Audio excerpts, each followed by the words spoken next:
दोस्तों, इस वीडियो में हम जानेंगे कि मुजफ्फरपुर डिस्ट्रिक्ट में ब्राह्मण और भूमिहार की आबादी ज्यादा है या अहीर एंड ग्वाला की आबादी ज्यादा है।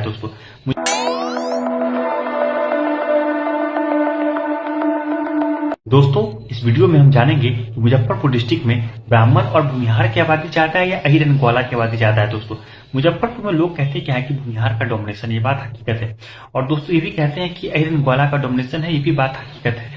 दोनों में कौन सी बात हकीकत है, इस बात को हम अच्छे से समझेंगे। दोस्तों, मुजफ्फरपुर में हम भूमिहार में अगर ब्राह्मण को एडप करते हैं दोस्तों, तो अहीर एंड ग्वाला कम्युनिटी से उनकी आबादी ज्यादा हो जाती है। दोस्तों, दो क्षेत्र में ज्यादा होती है, एक क्षेत्र में कम होती है, और वो डिफरेंस ज्यादा का नहीं है। दोस्तों, मुजफ्फरपुर को पहले तीन भागों में बांटा गया था, कटरा, आपको मुजफ्फरपुर और आपको पारो।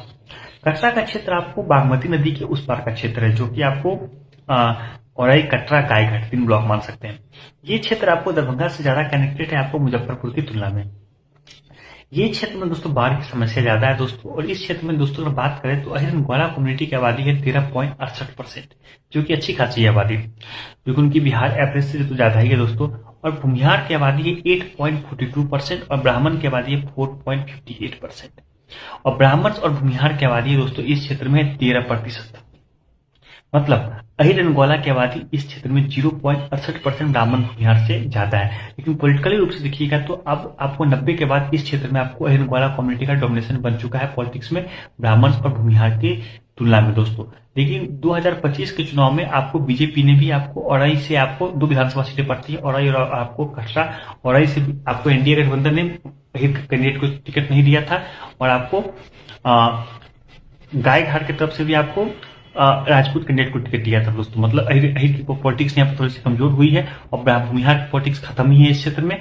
और लेकिन यहाँ इस क्षेत्र में दोस्तों खास बात यह है कि राजपूत की पॉलिटिक्स अच्छी खासी है कटरा के क्षेत्र में, लेकिन राजपूत की आबादी भूमिहार से ज्यादा नहीं है। ठीक है दोस्तों, 13% ब्राह्मण भूमिहार है तो 13.68% अहीर एंड ग्वाला है। ब्राह्मण का ये कहना क्या है कि हमारी आबादी भूमिहार में एडप्ट हो गई है, ये बातें हकीकत है, हम मानते हैं। दोस्तों, दूसरा क्षेत्र है मुजफ्फरपुर। मुजफ्फरपुर के क्षेत्र का मतलब है मीनापुर, कांटी, कुर्नी, सकरा, ढोली, मुजफ्फरपुर और पोचा। ये जो क्षेत्र है दोस्तों आपको सेंट्रल मुजफ्फरपुर का क्षेत्र है दोस्तों। ये क्षेत्र पहले आपको हुआ करता था मुजफ्फरपुर डिस्ट्रिक्ट में, आपको मेन सेंटर है, आपको मेन डेवलपमेंट क्षेत्र है दोस्तों। इस क्षेत्र में अहीर एंड ग्वाला की आबादी है 10% से भी कम, मतलब 9.41%, अच्छी खासी आबादी है। और दोस्तों बिहार की आबादी इस क्षेत्र में 9.34% में, 0.7% का अंतर है।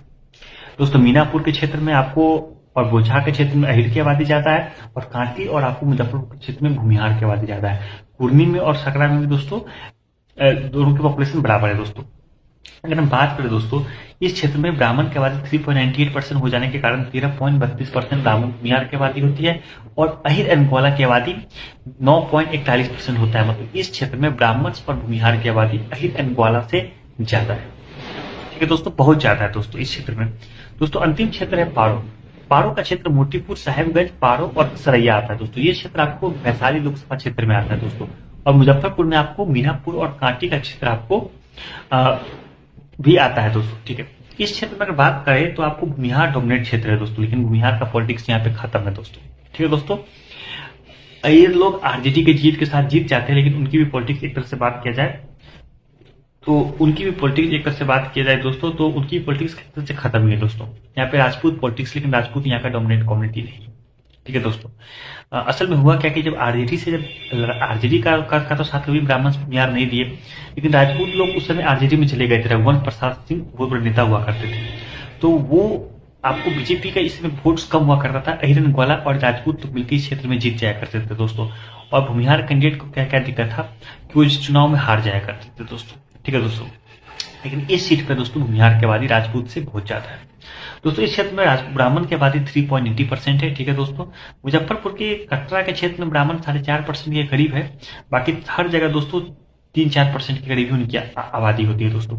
और भूमिहार की आबादी 11.78%, जो कि अच्छी खासी है। 11.78% भूमिहार, 10% पार कर जाना भूमिहार का बहुत ज्यादा है। बिहार सरकार ने तो भूमिहार की आबादी 2.87% ही बताई है, काफी अच्छी आबादी है।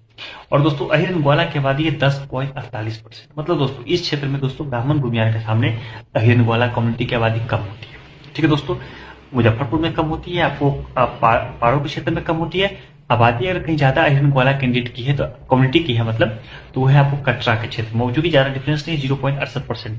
दोस्तों आंकड़ों से स्पष्ट हो चुका है कि मुजफ्फरपुर में आपको ब्राह्मण और भूमिहार की आबादी अहिर ग्वाला कम्युनिटी से ज्यादा हो।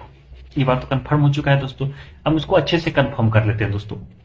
मुजफ्फरपुर में दोस्तों आपको ब्राह्मण की आबादी है 4.4%, ब्राह्मण 4% के करीब है दोस्तों। ये मिथिला का क्षेत्र है दोस्तों, लेकिन यहाँ पे भूमिहार ज्यादा है ब्राह्मण में, पंडित लोग ज्यादा नहीं है दोस्तों। अहिरन ग्वाला की आबादी 10.58% है, मतलब इस क्षेत्र में दोस्तों अहिरन ग्वाला की आबादी ब्राह्मण से ज्यादा है, मतलब पंडित लोगों से ज्यादा है। और ब्राह्मण और भूमिहार एक होते थे दोस्तों, 4.4% ब्राह्मण और 9.86% भूमिहार। दोनों की आबादी मिलाने के बाद ये आबादी पहुंच जाती है 13.90% पे। और अहिरन ग्वाला कम्युनिटी की आबादी होती है 10.58%, मतलब मान लीजिए दोस्तों 3.32% ब्राह्मण और भूमिहार की आबादी मुजफ्फरपुर डिस्ट्रिक्ट में अहिरन ग्वाला कम्युनिटी से ज्यादा है दोस्तों। लोकसभा वाइज देखेंगे दोस्तों तो आपको मुजफ्फरपुर लोकसभा में आपको अहिरन ग्वाला कम्युनिटी की आबादी अच्छी खासी है, ब्राह्मण भूमिहार की आबादी थोड़ा सा कम है।